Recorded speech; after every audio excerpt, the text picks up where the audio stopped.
Senator Coyle. Welcome, Minister O'Regan. Great to see you again. Minister O'Regan, in your mandate letter, which we heard a little bit about, you were asked to work with other ministers on legislation and action to achieve a just transition, ensuring support for the future and livelihood of workers and their communities in the transition to a low-carbon economy. The Office of the Auditor General released a report last April on that transition, which found that federal departments had not adequately designed programs and benefits to support coal workers and their communities while phasing out coal-fired electricity. Minister, could you tell us how the government is responding to that report from the Auditor General, those recommendations that came out, and what lessons we might also learn for other sectors?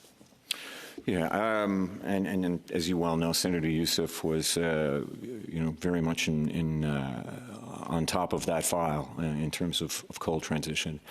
I think there's a significant and fundamental difference in that coal is altogether being phased out. And not only phased out in Canada, but we want it phased out around the world. You can't just do that, though, for jurisdictions that don't have an alternative.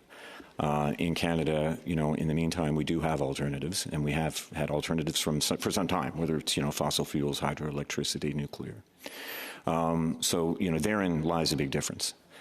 I really, this message gets so muddied and politicized, and I really have, I learned in my tenure as Minister of Natural Resources that the most important thing that you can do is just singularly focus on one thing, and that's emissions, lowering emissions. Everything else to me is noise. Everything else can become a distraction.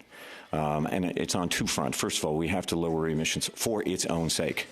But we also have to lower emissions because competitively it will place our product and our fossil fuels in a far better place in the world as the world shops around now for not only cheap sources, but also sources that lower emissions.